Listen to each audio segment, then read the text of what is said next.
Good evening everyone. आज आपण बुद्धिमत्तेच्या संदर्भात काही राहिलेल्या ज्या काही थेरीज आहेत किंवा सिद्धांत आहेत तर याचा आज अभ्यास करणार आहोत. यापूर्वी आपण तुमच्या लक्षात आलं असेल की बुद्धिमत्तेच्या सिद्धांतामध्ये आपण स्पियरमन यांची उपपत्ती बुद्धिमत्तेच्या संदर्भात थेरी पाहिली होती. तर त्याच्यानंतर आपण स्पियरमन झाल्यानंतर गिलफोर्ड यांची देखील बुद्धिमत्ता सिद्धांत याचाही अभ्यास केला होता. त्याच्यानंतर फ्लुइड आणि क्रिस्टलाइज बुद्धिमत्ता ही देखील आपण पाहिली होती. ठीक आहे. तर स्पियरमन यांनी बुद्धिमत्तेचा द्विघटक सिद्धांत मांडला आहे. ठीक आहे. तर याच्यामध्ये काही प्रश्न विचारूयात, म्हणजे तुम्हाला लक्षात आहेत का पाहूयात, आणि नंतर लगेच आपण पुढे जे काही समोर तुम्हाला दिसत आहे तर ते नेक्स्ट आपण घेऊयात. ठीक आहे. आता जे स्पियरमन यांनी जी काही द्विघटक सिद्धांत मांडला आहे, ठीक आहे, तर याच्यामध्ये त्यांनी कोणते दोन घटक सांगितले आहेत सांगा बरं. आणि त्यांचं असं म्हणणं आहे की बुद्धिमत्ता ही या दोन घटकांची मिळून बनले आहे. असे दोन घटक कोणते आहेत?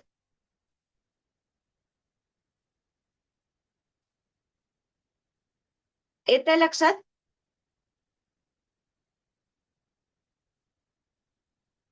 ठीक आहे, मी सांगते की स्पियरमन हा येस जी फॅक्टर आणि येस फॅक्टर, याला जनरल फॅक्टर आणि स्पेसिफिक फॅक्टर असे यांनी दोन घटक सांगितलेले आहेत.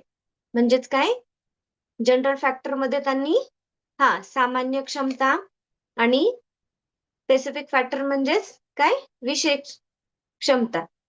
तर त्यांचं असं म्हणणं आहे स्पियरमन यांचं की बुद्धिमत्ता ही दोन घटकांची मिळून बनलेली आहे. ठीक आहे. त्याच्यानंतर बघा, गिलफोर्ड यांनी बुद्धिमत्तेचे एकूण किती घटक सांगितले आहेत बघा, लक्षात येतंय का तुम्हाला? गिलफोर्ड या मानसशास्त्रज्ञांनी देखील बुद्धिमत्तेच्या संदर्भात काही घटक मांडले आहेत आणि त्यांचं असं म्हणणं आहे ठीक आहे, 120 घटक मांडले आहेत आणि त्याच्यामध्ये आणखीन काही संशोधन करून त्यांनी एकूण 150 घटक मांडले आहेत. म्हणजे एक्झाम मध्ये जर येतील, दोन्ही येणार नाही, दोन्ही पैकी एकच येईल, एक तर 120 नाहीतर 150. लक्षात घ्या. तर गिलफोर्ड यांचं असं म्हणणं होतं की बुद्धिमत्ता ही 120 घटकांची मिळून बनलेली आहे. नंतर 150 त्याच्यामध्ये ऍड, म्हणजे त्यांनी संशोधन केलं आणि त्याच्यामध्ये आणखीन काय केले आहेत, पुढे घटक ऍड केलेले आहेत आणि एकूण त्यांनी 150 घटक सांगितले आहेत गिलफोर्ड यांनी. त्याच्यानंतर कॅटेल या मानसशास्त्रज्ञांनी कोणती बुद्धिमत्ता मांडली आहे पहा.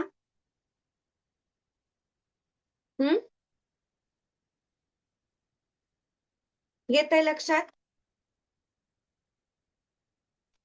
दोन प्रकारच्या बुद्धिमत्ता सांगितल्या आहेत कॅटेल यांनी. ठीक आहे, मी सांगते. एक फ्लुइड आणि क्रिस्टलाइड बुद्धिमत्ता असे दोन प्रकार त्यांनी सांगितले आहेत. आता फ्लुइड बुद्धिमत्तामध्ये आपण पाहिलं की ही जन्मजात किंवा नैसर्गिक बुद्धिमत्ता असते. कोणती? फ्लुइड बुद्धिमत्ता. आता याच्यामध्ये काय असतं, तर तर्कशक्ती किंवा विचार करणे, निर्णय घेणे हे यामध्ये अपेक्षित असतं. ठीक आहे. आणि क्रिस्टलाइज बुद्धिमत्ता ही अनुभव, शिक्षण आणि सरावामुळे ही काय होत असते, विकसित होत असते. जसं जसं अनुभव वाढतात, वयाने जेव्हा अनुभव वाढतात, तर तशी तशी ही जी काही बुद्धिमत्ता आहे म्हणजेच क्रिस्टलाइज बुद्धिमत्ता विकसित होत जाते, वाढत जाते. तर अशा दोन बुद्धिमत्ता कोणी सांगितल्या आहेत? कॅटेल या मानसशास्त्रज्ञांनी सांगितले आहेत, दोन बुद्धिमत्तेचे प्रकार. त्याच्यानंतर आपण काय पाहिलं, गिलफोर्ड, त्यानंतर कोणती बुद्धिमत्ता बघितली आपण? बिने यांची बुद्धिमत्ता पाहिली ना, म्हणजेच त्यांनी बुद्धिमत्तेचा एक घटक सिद्धांत सांगितलेला आहे. बिने या मानसशास्त्रज्ञांनी. आणि त्यांचं असं म्हणणं आहे, की बुद्धिमत्ता एकच मानसिक क्षमता असून ती विविध क्षेत्रामध्ये कार्यरत असते. तर बुद्धिमत्तेचा एक घटक सिद्धांत कोणी सांगितला आहे? बिने यांनी सांगितला आहे. हं. त्याच्यानंतर पुढे नेक्स्ट आपण आज बघणार आहोत, तर तो आहे इथे समोर बोर्डवर बघा आता, बुद्धिमत्तेचा समूह घटक सिद्धांत. बुद्धिमत्तेचा समूह घटक सिद्धांत. आता ह्याचे जे काही जनक आहेत, तर ते काय कोण आहेत बघा? तर ते आहेत थॉमसन. थॉमसन या मानसशास्त्रज्ञांनी बुद्धिमत्तेचा समूह घटक सिद्धांत सांगितलेला आहे. आता त्याच्यामध्ये त्यांनी काय सांगितलंय पहा, की बुद्धिमत्ता ही म्हणजे जे काही बुद्धिमत्तेचे घटक आहेत, तर ते स्वतंत्र नसून कसे आहेत? समूहाने कार्यरत असतात. म्हणजेच त्यांनी स्पिअरमन यांनी सांगितलेला किंवा बिने यांनी सांगितलेला, की जी काही बुद्धिमत्ता आहे, की काही जणांचं असं म्हणणं होतं, की बुद्धिमत्ता ही एकच मानसिक क्षमता आहे. काही जणांचं असं म्हणणं होतं म्हणजे स्पिअरमनचं, की 2 घटकांची मिळून बुद्धिमत्ता बनलेली आहे. हं. परंतु या थॉमसन यांचं असं म्हणणं आहे, की जी काही बुद्धिमत्ता आहे, तर ती काही स्वतंत्र नसून ती समूहानं कार्य करते. ठीक आहे. तर समूहाने कार्य करते, तर त्याच्यासाठी त्यांनी खालील सूत्र देखील मांडलेलं आहे, की आय म्हणजे intelligence, general factor plus specific factor असे म्हणजे समूहाने कार्य करते. ना की फक्त विशेष फॅक्टर असेल किंवा विशेष क्षमता असेल किंवा सामान्य क्षमता असेल असं नाही. तर विशेष क्षमता आणि सामान्य क्षमता हे याचा समूह असतो आणि त्या समूहाने काय करत असते? कार्य करत असते. असं कोणाचं म्हणणं आहे? या थॉमसन यांचं म्हणणं आहे आणि त्यांचा हा जो सिद्धांत आहे, तर तो समूह घटक सिद्धांत आहे. म्हणजेच जेव्हा एखादं कार्य करत असतं, तर तेव्हा फक्त एका घटकातून, 2 घटकातून होत नसतं, तर ते समूहाने कार्य करत असतं. असं या थॉमसन यांचं म्हणणं आहे. ठीक आहे. एवढंच लक्षात ठेवा, बाकीचं काही नाही. हं. फक्त समूह घटकामध्ये काय समूहाने काम केलं जातं. ज्या काही मानसिक कार्य असेल, हं, तर ते समूहानं कार्य केलं जातं आणि हे जे काही सूत्र आहे, तर ते देखील लक्षात ठेवणं आवश्यक आहे. म्हणजे हे सूत्र कोणी मांडलं आहे? बुद्धिमत्तेचे जे काही सूत्र आहे, हे कोणी मांडलं आहे? असा देखील प्रश्न विचारला तर तुम्हाला लगेच सांगता येईल, की थॉमसन या मानसशास्त्रज्ञांनी मांडलेला आहे. तर त्याच्यानंतर आहे पहा, बुद्धिमत्तेचा अनेक घटक सिद्धांत. आता बुद्धिमत्तेचा अनेक घटक सिद्धांत हा जो आहे, तर तो थर्स्टन या मानसशास्त्रज्ञांनी सांगितलेला आहे. आता त्यामध्ये त्यांनी 7 प्राथमिक मानसिक क्षमता या सांगितल्यात. किती सांगितल्यात? 7 प्राथमिक मानसिक क्षमता. यालाच प्रायमरी मेंटल एबिलिटी असं म्हणलं जातं. म्हणजे प्राथमिक क्षमतांना प्रायमरी मेंटल एबिलिटी खाली पण दिलंय बघा मी. प्रायमरी मेंटल एबिलिटी असं म्हणलं जातं. आता त्या कोणत्या आहेत 7 प्राथमिक क्षमता? तर त्या आहेत पहा संख्या, स्मृती, भाषा, अवकाश, अनुमान, अवबोध, समस्या निराकरण अशा 7 घटकांची मिळून ही बुद्धिमत्ता तयार होते किंवा ह्या 7 प्राथमिक क्षमता ह्या थर्स्टन यांनी सांगितलेल्या आहेत पहा. म्हणजेच आता याचा अर्थ जर तुम्हाला लक्षात घ्यायचा असेल, तर आता संख्याविषयक ज्ञान आहे. म्हणजे यामध्ये काय की गणिताचे जे काही आकडेमोड आहेत, हं, तर त्याची क्षमता किंवा आकडेमोड अधिक वेगाने किंवा अचूक करण्याची जी काही क्षमता असते, तर ती संख्यात्मक क्षमतामध्ये येते. त्याच्यानंतर स्मृतीमध्ये किंवा स्मरणशक्तीमध्ये माहिती लक्षात ठेवण्याची किंवा ती वेगाने आठवण्याची क्षमता ही स्मृतीमध्ये येते. त्याच्यानंतर आहे भाषिक क्षमता. आता भाषिक क्षमतामध्ये काय पहा, तर जे काही भाषेच्या संदर्भात ज्ञान आहे, हं, म्हणजेच वाक्याचा अर्थ समजून घेणे, शब्द असतील किंवा वाक्यरचना तयार करणे, तर याची जी काही क्षमता आहे, तर ती भाषाविषयक क्षमता म्हणू. त्याच्यानंतर आहे पहा अवकाश. आता अवकाश विषयक क्षमतामध्ये आकृत्या असतील, नकाशे आहेत, हं, किंवा जागेचं व्यवस्थापन आहे. तर हे समजण्याची जी क्षमता आहे, तर ती अवकाशीय ज्ञान किंवा अवकाश क्षमता मध्ये आपण सांगतो. अनुमान असेल, अनुमान तर्क काढणे, हं, त्याच्यानंतर अवबोध अवबोध म्हणजेच काय, संवेदनाला जेव्हा अर्थ प्राप्त होतो तर तेव्हा त्याला अवबोध म्हणजे बोधन क्षमता ही देखील याच्यामध्ये समाविष्ट होते. आणि त्याच्यानंतर पुढे जे काही आहे तर ती आहे समस्या निराकरण. म्हणजे जी काही विविध प्रकारच्या समस्या निर्माण झालेल्या असतात आणि ती सोडवण्याची जी काही क्षमता आहे, तर त्याला आपण समस्या निराकरण क्षमता म्हणूया. तर थोडक्यात असं सांगता येतं, की थर्स्टन यांनी बुद्धिमत्तेच्या संदर्भात अनेक घटक सिद्धांत मांडलेला आहे आणि त्याद्वारे ही बुद्धिमत्ता त्यांनी सांगितली आहे. म्हणजेच 7 प्राथमिक मानसिक क्षमता यांचा समूह त्यांनी त्यांच्या या सिद्धांतामध्ये मांडलेला आहे. आणि त्यांनी फक्त 1 नाही, 2 नाही, तर 7 क्षमतांची मिळून ही बुद्धिमत्ता तयार होत असते, असं देखील म्हणता येईल. त्याच्यानंतर पुढचं आहे पहा, अजून त्यांनी एक सूत्र देखील सांगितलं आहे इथं पहा, की इंटेलिजन्स बरोबर पी-एम-ए प्लस पी-एम-ए प्लस पी-एम-ए. पी-एम-ए म्हणजेच काय? तर इथं दिले आहे आय बरोबर इंटेलिजन्स, प्रायमरी मेंटल एबिलिटी. याला पी-एम-ए असं देखील म्हणलं जातं आणि या सूत्राद्वारे त्यांनी त्यांचा जो काही सिद्धांत आहे आपल्यासमोर मांडला आहे. त्याच्यानंतर आहे पहा बुद्धिमत्तेचा त्रिघटक सिद्धांत. आता बुद्धिमत्तेचा जो त्रिघटक सिद्धांत आहे, तर तो आपण बनवूया. याला हिंदीमध्ये त्रिपाचीय सिद्धांत असं देखील म्हणलं जातं. आता याचं जे काही जनक आहेत, तर ते आहेत रॉबर्ट स्टर्नबर्ग आहेत. तर त्यांनी 3 प्रकारच्या बुद्धिमत्ता सांगितल्या आहेत. तर पहिली आहे पहा विश्लेषणात्मक बुद्धिमत्ता, अनुभवात्मक बुद्धिमत्ता, व्यावहारिक बुद्धिमत्ता. हं. तर याचा त्यांनी काय केलेलं आहे, बुद्धिमत्तेच्या संदर्भात त्रिघटक सिद्धांत सांगितलेला आहे आणि 3 प्रकार पडतात, असं ते सांगतात. आता स्टर्नबर्ग यांच्या मते बुद्धिमत्ता म्हणजेच काय? तर अशी क्षमता, की ज्यामुळे वातावरणाशी जुळवून घेता येतं आणि स्वतःमध्ये आवश्यक ते बदल करता येतो. एखादं उद्दिष्ट आहे, तर ते साध्य करण्यासाठी स्टर्नबर्ग यांनी जी काही बुद्धिमत्ता आहे, तर ती 3 विभागामध्ये मांडलेली आहे. तर ते 3 जे काही भाग आहेत, तर ते तुम्हाला जे काही दिलेलं आहे, की विश्लेषणात्मक बुद्धिमत्ता, अनुभवात्मक बुद्धिमत्ता आणि व्यावहारिक बुद्धिमत्ता. आता विश्लेषणात्मक बुद्धिमत्ता म्हणजेच काय? तर ही बुद्धिमत्ता समस्या सोडवताना किंवा विचार करताना किंवा माहितीचे विश्लेषण करताना ही बुद्धिमत्ता अत्यंत उपयोगात आणली जाते. हं. विश्लेषणात्मक बुद्धिमत्ता. त्याच्यानंतर पुढची आहे पहा अनुभवात्मक बुद्धिमत्ता.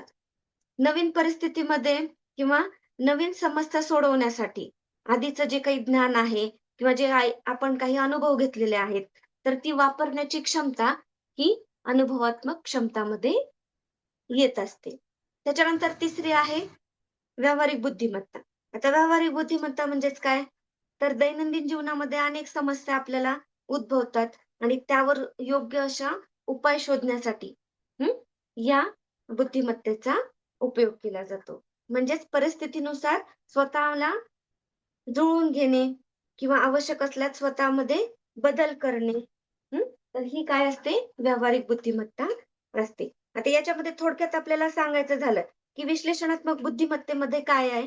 तर समस्येचे विश्लेषण करून योग्य निर्णय घेण्याची आणि योग्य उपाय शोधण्याची क्षमता म्हणजेच काय? विश्लेषणात्मक बुद्धिमत्ता. आलं लक्षात? एखादी समस्या आहे. आता ती समस्या सोडवण्यासाठी त्याचं विश्लेषण करणं आणि योग्य निर्णय घेण्यासाठी उपाययोजना शोधणे. तर ही झाली विश्लेषणात्मक बुद्धिमत्ता. त्याच्यानंतर अनुभवात्मक बुद्धिमत्तामध्ये काय सांगता येईल थोडक्यात आपल्याला सारांश, की नवीन परिस्थितीमध्ये अनुभवाचा वापर करणे. हं. जे काही आधी घेतलेले आपण अनुभव आहेत, तर त्याचा वापर आपण काय करत असतो, की जेव्हा काही समस्या निर्माण झाली किंवा नवीन परिस्थिती असेल, तर त्याच्यामध्ये या अनुभवात्मक बुद्धिमत्तेचा आपण उपयोग करतो.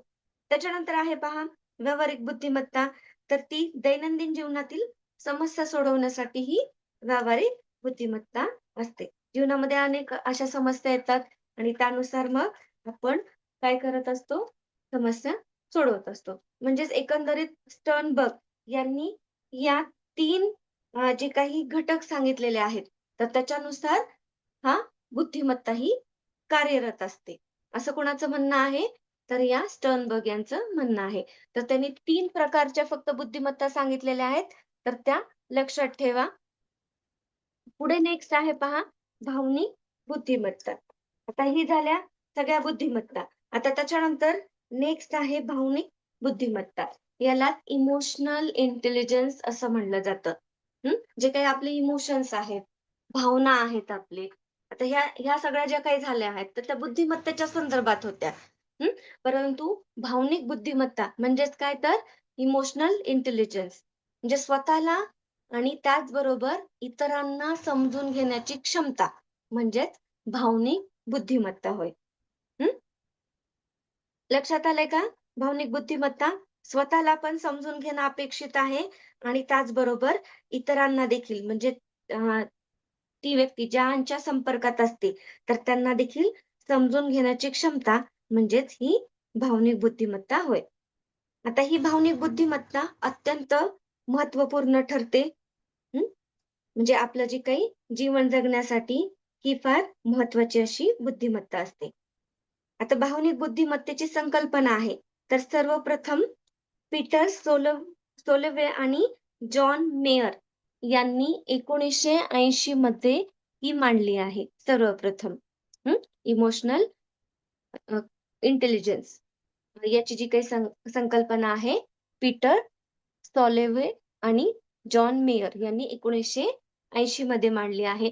त्याच्यानंतर पहा की डॅनियल गोलमन यांनी काय केलं आहे 1995 मध्ये भावनिक बुद्धिमत्तेचं देखील प्रारूप मांडलेलं आहे.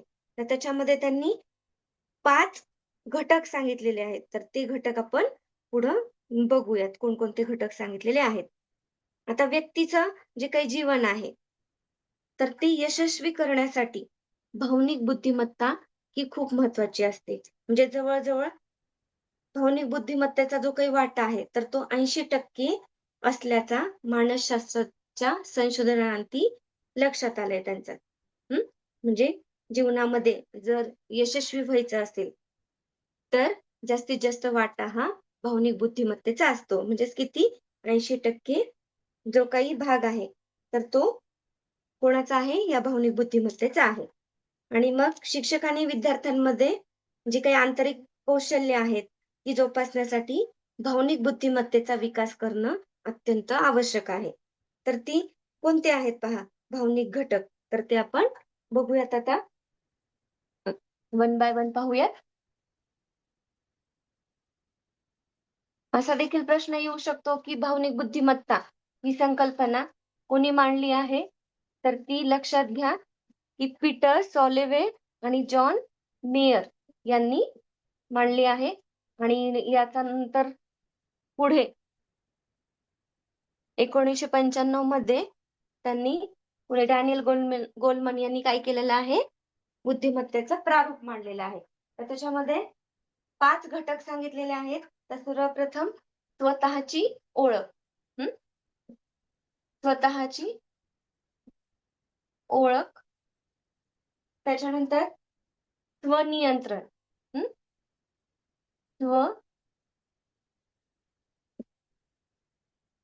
स्वनियंत्रण, प्रेरणा,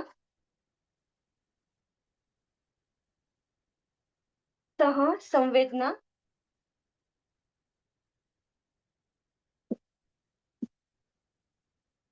आणि सामाजिक कौशल्य. सामाजिक कौशल्य. तर हे बुद्धिमत्तेचं त्यांनी 5 घटक सांगितले आहेत. हे 5 घटक कोणी सांगितले आहेत? तर डॅनियल गोलमन यांनी सांगितले आहे पहा. आता स्वतःची ओळख याच्यामध्ये काय पहा, तर व्यक्ती स्वतःच्या ज्या काही भावना असतात, जी काही अभिरुची आहेत किंवा बलस्थाने आहेत, त्याचबरोबर काही मर्यादा असतात, तर यांची जाणीव स्वतःला असणं हे आवश्यक आहे. म्हणजे स्वतःची ओळख. म्हणजे स्वतःमध्ये काय कमी जास्त आहे, स्वतःच्या ज्या काही भावनांची ओळख आहे, तर त्याचा समावेश या स्वतःच्या ओळख याच्यामध्ये त्यांनी सांगितलेले आहे. त्याच्यानंतर आहे पहा स्वनियंत्रण. व्यक्ती स्वतःच्या भावनांवर नियंत्रण ठेवणे हे महत्वाचं असतं. ज्या काही आपल्या भावना आहेत म्हणजे राग आहे, कधी आनंद होतो, कधी तिरस्कार, द्वेष, अहंकार या गोष्टी असतात की नाही. तर या भावनांवर नियंत्रण ठेवणं हे अतिशय महत्वाचं असतं. तर याला स्वनियंत्रण म्हणलं जातं. हं. आणि क्रोध, द्वेष, तिरस्कार, अहंकार या भावनांवर नियंत्रण ठेवणं हे काय केलं पाहिजे? बालकांनी शिकलं गेलं पाहिजे किंवा स्वतःचं नियंत्रण असणं अत्यंत आवश्यक आहे. त्याच्यानंतर आहे पहा प्रेरणा. आता प्रेरणामध्ये जीवनातील जे काही विविध प्रकारची ध्येय असतात आणि ते ध्येय साध्य करण्यासाठी आपल्याला प्रेरणेची अत्यंत आवश्यकता असते. प्रेरणा म्हणजेच काय? प्रेरक शक्ती, आंतरिक शक्ती असते की नाही? आता तुम्हाला सी-टी-टीचा अभ्यास करायचा आहे, तर तुम्ही स्वतःच्या प्रेरणेने इथे क्लास अटेंड करतायत किंवा त्याचा अभ्यास करतायत, हो की नाही? तुमची प्रेरणा आहे त्याच्यामुळेच तुम्ही काय केलेलं आहे, की सेशन अटेंड करणं किंवा अभ्यास करणं म्हणजे एक उद्दिष्ट आहे. उद्दिष्ट म्हणजे काय सी-टी-टी किंवा टी-ई-टी आहे तर ती पास होणं ही उद्दिष्ट आहे. आणि जे काही तुम्हाला प्रेरक शक्ती आहे, जी काही प्रेरणा आहे, म्हणजे स्वतःहून तुम्ही जे काही अभ्यास करतात, हं, तर ही तुमची काय आहे? प्रेरणा आहे. तर जे काही जीवनामधील ध्येय साध्य करायचे असेल, तर त्याच्यासाठी आशावादी राहणं किंवा धडपडणं, तर ह्या बाबी या प्रेरणेमध्ये समाविष्ट असतात पहा. त्याच्यानंतर आहे सहसंवेदना. सहसंवेदना म्हणजेच काय? स्वतःच्या भावनेंबरोबर इतरांच्या देखील भावना हं, समजून घेणं अतिशय आवश्यक असतं. तर याला सहसंवेदना असं म्हणलं जातं. आपण स्वतःचं ठीक आहे, समजू शकतो. पण स्वतःबरोबरच आपण इतरांच्या भावना, संवेदना समजून घेणे, तर याला सहसंवेदना असं म्हणलं जातं. आणि सहसंवेदना असलेल्या व्यक्ती समाजातील विविध लोकांशी जुळवून घेता येतं त्यांना. हं.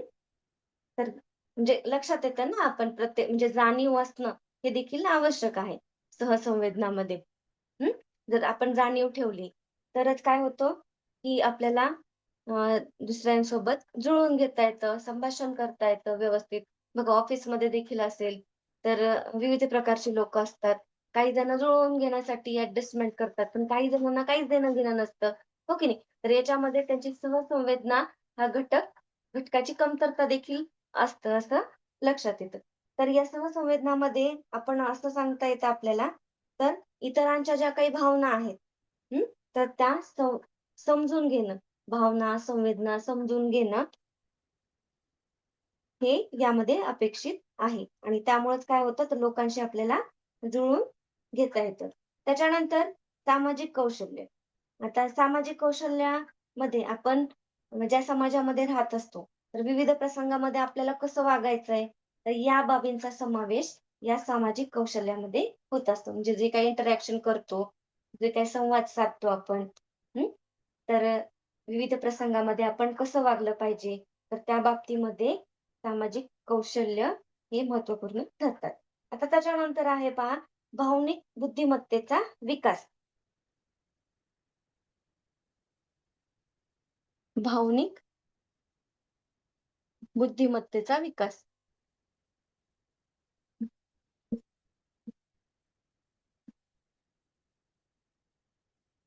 आता भावनिक बुद्धिमत्ताचा जो काही विकास करण्यासाठी पुढील बाबी उपयुक्त ठरतात.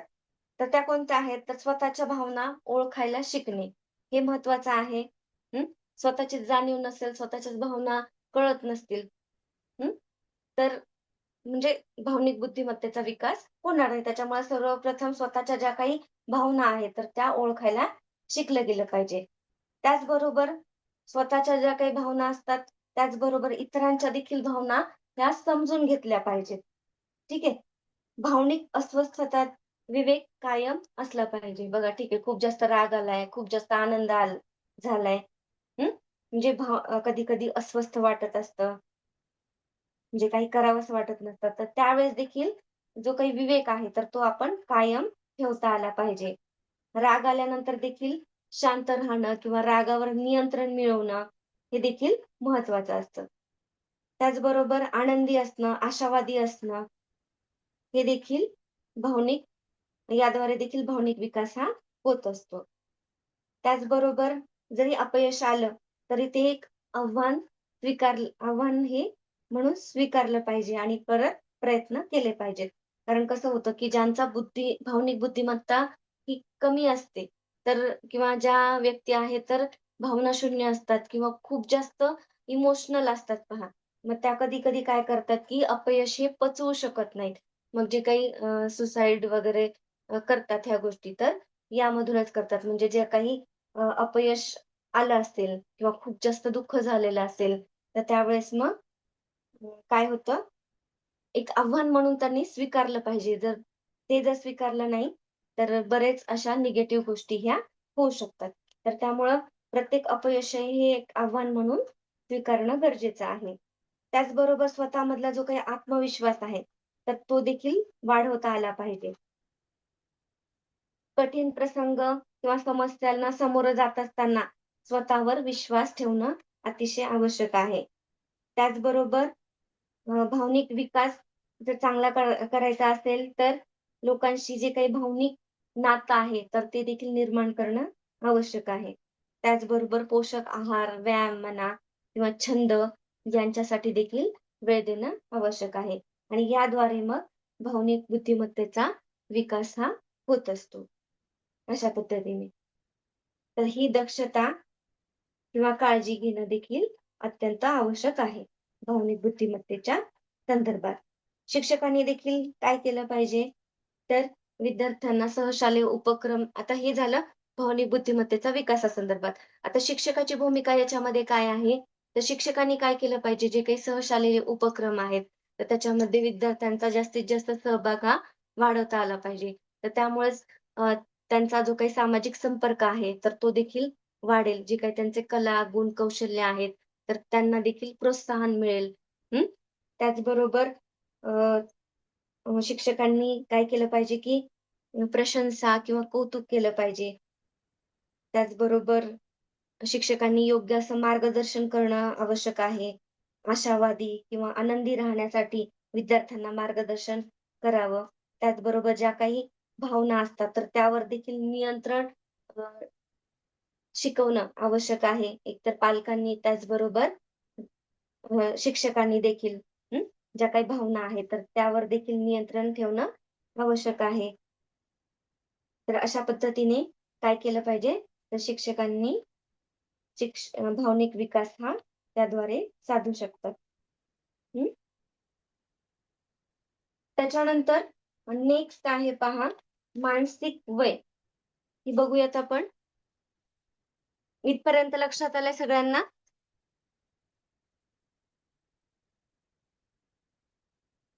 तुमचे मी मेसेजेस पाहिले नाहीत. 1 मिनिटं. काय स्पष्ट दिसतंय?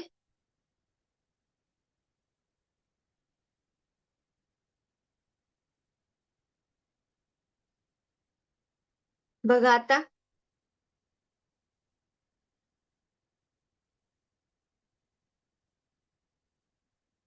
आता दिसतोय का बोर्ड? बरं. ठीक आहे. आता पुढे आपण महत्त्वाची संकल्पना बघूयात, तर मानसिक वय. मानसिक वय कशाला म्हणलं जातं?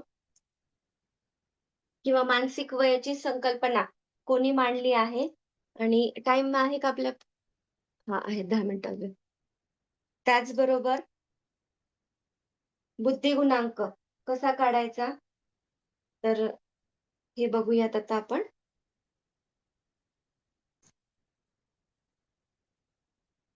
महत्त्वाचं आहे पहा मानसिक वय. एक्झाममध्ये बरेच असे प्रश्न या संदर्भात विचारले जातात.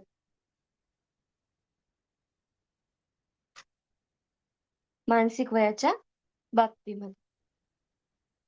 तर आपण बघूया.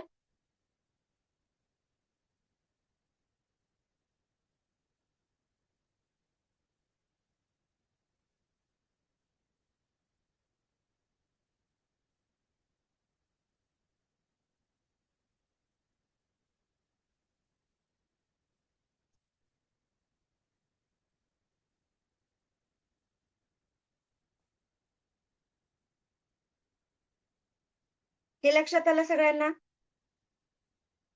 आतापर्यंत जे काही शिकवलेलं आहे तर ते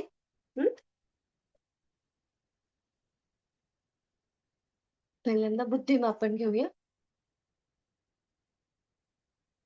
त्याच्यानंतर मानसिक वय.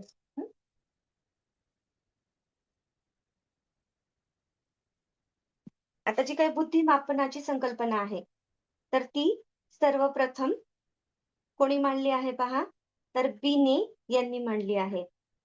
बिने यांना बुद्धिमत्ता चाचण्याचे जनक असं म्हणलं जातं. बिने यांना बुद्धिमापन चाचण्याचे जनक अल्फ्रेड बिने अल्फ्रेड बिने यांना बुद्धिमापन चाचण्याचे जनक असं म्हणलं जातं. त्यांनी 1905 मध्ये पहिली बुद्धिमापन चाचणी प्रकाशित केली आहे. बुद्धिमापन चाचणी तयार केली किंवा प्रकाशित केली आहे. त्याच्यानंतर त्याच्यामध्ये त्यांनी बऱ्याच सुधारणा केल्या. 1908 मध्ये, 11 मध्ये अशा बऱ्याच साली त्या ज्या चाचण्यामध्ये सुधारणा करण्यात आल्या आणि 1937, 1959, 1972, 1986 तर या दरम्यान त्यांनी बऱ्याच अशा बुद्धिमापन चाचण्या तयार केलेल्या आहेत. म्हणजे त्याच्यामध्ये बदल केलेला देखील आहे. आता त्यांनी यामध्ये या बुद्धिगुणांकामध्ये 2 संकल्पना सांगितलेल्या आहेत. तर एक म्हणजे शारीरिक वय. शारीरिक वय आणि दुसरं म्हणजेच मानसिक वय. आता शारीरिक वय आणि मानसिक वय म्हणजे जे व्यक्तीच्या जन्मतारखेवरून ती व्यक्ती किती वर्षाची आहे, तर त्यावरून त्याचं आपण काय ठरवतो, तर शारीरिक वय ठरवतो. आणि मानसिक वय म्हणजेच काय, तर प्रत्येक वयोगटासाठी चाचण्या तयार केलेल्या असतात. आणि त्या चाचण्या जर ती व्यक्ती सोडवत असेल, तर ते तिचे मानसिक वय झालं. ठीक आहे. आता समजा शारीरिक वयामध्ये 10 वर्षाची एक मुलगी आहे. ठीक आहे. 10 वर्ष वयोगटासाठी असलेली चाचणी ती मुलगी पूर्णतः सोडवते. म्हणजेच तिचं मानसिक वय किती असेल? 10 वर्ष असेल. त्याचबरोबर ती मुलगी 11 वर्ष वयोगटासाठी म्हणजे 10 वर्ष वयाची मुलगी 11 वर्ष वयोगटासाठी असलेली चाचणी देखील सोडवत असेल, तर तिचं जे काही मानसिक वय आहे, किती झालं सांगा बरं तुम्ही आता? मी सांगते 11 नंतर तुम्हाला लक्षात येईल. म्हणजे ज्या वयोगटासाठी चाचण्या तयार केलेल्या असतात, त्या वयोगटाबरोबर तिने जर आणखीन पुढच्या वयोगटासाठी ज्या काही चाचण्या पूर्णतः सोडवल्या, बुद्धिमापन चाचण्या, तर ते तिचं काय झालं? मानसिक वय झालं. समजा तिने जर 12 वर्ष वयोगटासाठी असलेली चाचणी सोडवली, परंतु शारीरिक वय तिचं किती आहे? 10 वर्ष आहे. परंतु तिनं 12 वर्ष वयोगटासाठी असलेल्या चाचण्या जर सोडवल्या पूर्णतः अचूकपणे, तर तिचं वय किती झालं? 12 झालं. मानसिक वय 12. शारीरिक वय तेच राहणार. परंतु मानसिक वय किती झालं तिचं? 12 झालं. लक्षात घ्या. तर आता त्याच्यानंतर जर समजा तिनं 10 वर्षाची मुलगी आहे, 14 वर्ष वयोगटासाठी असलेली चाचणी देखील ती पूर्णतः सोडवली. तर तिचं मानसिक वय सांगा आता किती असेल? किती असेल? 14 बरोबर आहे. ज्या त्या वयोगटासाठी सोडवलेली चाचणी पूर्णतः सोडवली असेल, तर त्या वयोगटासाठी तिचं मानसिक वय तेवढं असेल. ठीक आहे. परंतु आता कधी-कधी काय होतं, की सर्वच असे बुद्धिमान असतात असं नाही ना. आता 10 वर्ष वयोगटासाठी असलेली चाचणी. हं. समजा एक रमेश नावाचा मुलगा आहे. तर त्यांनी 10 वर्ष वयोगटासाठी असलेली चाचणी देखील तो पूर्णतः सोडवू शकला नाही. परंतु त्यांनी 9 वर्ष वयोगटासाठी असलेली चाचणी तो पूर्ण सोडवत असेल, तर त्याचं मानसिक वय किती झालं मग? 9 वर्ष. ठीक आहे. म्हणजे असं काही नाहीये, की पुढचं सोडवू शकेल. हं. त्याच्या बुद्धीची जी काही क्षमता आहे, तर त्यावरून त्याचं मानसिक वय हे ठरत असतं. म्हणजे काही अशी मुलं असतात, तर ते त्याच्या वयोगटाबरोबर पुढच्या वयोगटासाठी बनवलेली देखील चाचणी जर व्यवस्थितपणे किंवा पूर्णतः सोडवत असतील, तर ते त्याचं मानसिक वय आहे. म्हणजे 10, 11, 12, 13, 15 जेवढी त्याची बुद्धिमत्ता असेल, तेवढं आपण त्याचं मानसिक वय सांगूया. परंतु कमी पण असू शकते. ज्या त्या वयोगटासाठी असलेली चाचणी तो सोडवू शकत नसेल, त्याच्यापेक्षा कमीची तो सोडवत असेल, तर त्याचं ते मानसिक वय आपल्याला सांगता येईल. आता सोप्या उदाहरणाने पहिल्यांदा घेऊया आपण. समजा अ, मुलीचं आपण नाव घेऊया. सोनाली नावाची एक मुलगी आहे. ठीक आहे. तर तिचं शारीरिक वय किती आहे पहा? 10 आहे. हं. आणि तिनं 10 वर्ष वयोगटासाठी असलेली चाचणी पूर्णतः सोडवली. तर तिचं मानसिक वय किती झालं मग? 10. ठीक आहे ना. पुढची ती सोडू शकत नाही. 11 वयोगटासाठी असलेली दिली, पण परंतु ती सोडू शकत नाही. परंतु त्याच म्हणजे ज्या त्या वयोगटासाठी असलेली चाचणी ती पूर्णतः सोडवते. तर तिचं मानसिक वय आपण 10 घेतलं. तर आता बुद्धिगुणांक कसा काढायचा? ते आपण बघूया आता. हं. बुद्धिगुणांक. बुद्धिगुणांकाचं सूत्र आहे पहा.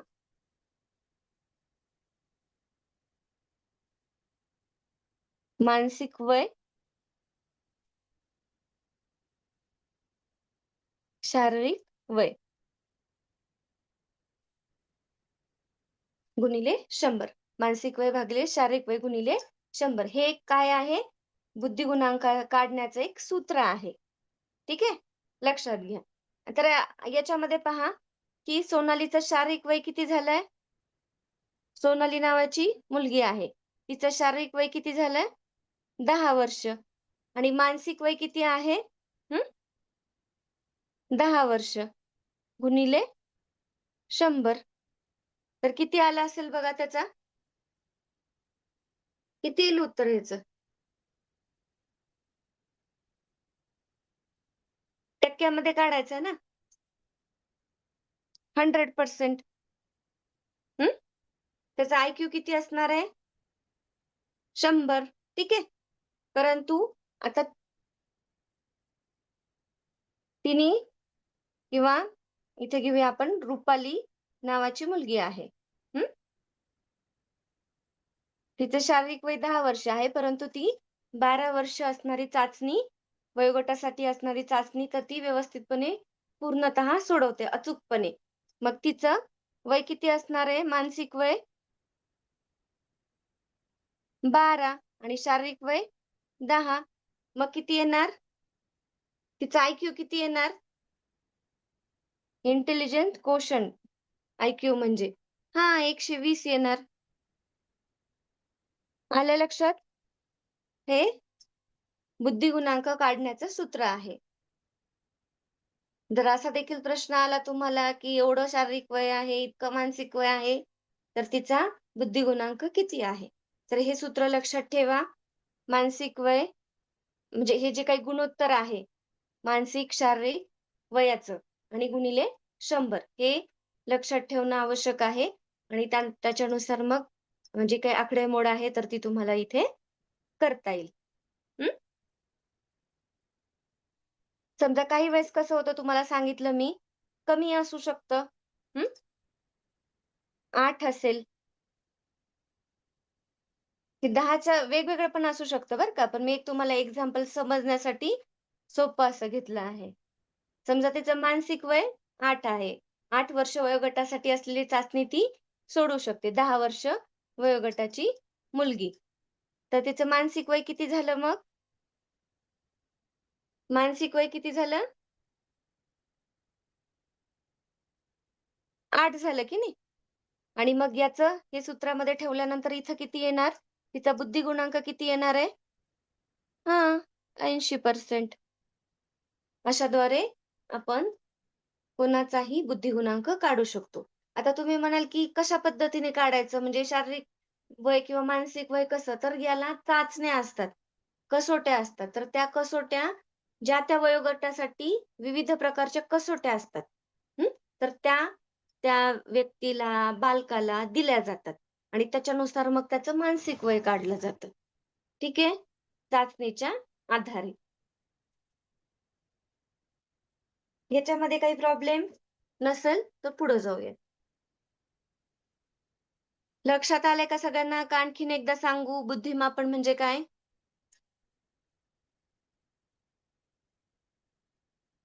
समजलंय? हे पण लक्षात ठेवा की अल्फ्रेड बिने हा बुद्धिमापन चाचण्याचा जनक आहे. सर्वप्रथम त्यांनी म्हणजेच 1905 साली बुद्धिमापन चाचणी मांडली आहे. त्याच्यानंतर अनेक त्यांनी याच्यामध्ये संशोधन केलं, सुधारणा केली आणि बरेच त्यांनी काय केलेले आहे चाचण्या या मांडलेल्या आहेत. ठीक आहे. त्याचबरोबर त्यांनी शारीरिक वय आणि मानसिक वयाची संकल्पना मांडली आहे. हं? आणि बुद्धिगुणांक कसा काढायचा हा देखील आपण यामध्ये पाहिलेला आहे. तर याला हिंदीमध्ये जर सांगायचं झालं तर बुद्धी परीक्षण. बुद्धिमापनला बुद्धी परीक्षण. ठीक आहे. आणि मानसिक वयला मानसिक आयु म्हणलं जातं. वयाला इथं आयु. हं? हे फक्त याच्यामध्ये लक्षात घ्यायचं. बाकी जसं आहे तसं आहे. आणि ह्याला जे काही आहे वास्तविक आयु. शारीरिक वयाला वास्तविक आयु असं हिंदीमध्ये म्हणलं जातं.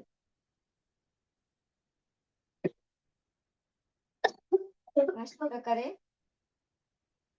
आपण आज मानसिक वय कसं काढायचं, त्याचबरोबर बुद्धिगुणांक कसा काढायचा या संदर्भात पाहिलं आहे. त्याच्यानंतर बुद्धिमत्तेचं जे काही वितरण आहे तर नेक्स्ट सेशनला आपण बघूयात.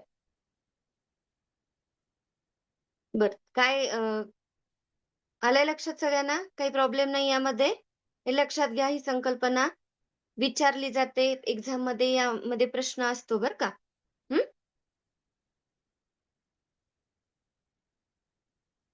ठीक आहे. थांबूयात आपण इथे. नेक्स्ट सेशनमध्ये पुढं या संदर्भात आपण नेक्स्ट म्हणजे काय की जे काही बुद्धी वितरण आहे बुद्धिमत्तेच्या संदर्भात, तर ते आपण पुढच्या सेशनमध्ये पाहू आणि त्याचबरोबर काही हिंदीमधले सराव प्रश्न देखील उद्याच्या सेशनमध्ये अभ्यास करूयात या बुद्धिमापनाच्या संदर्भामध्ये. ठीक आहे. थांबूयात आपण इथे.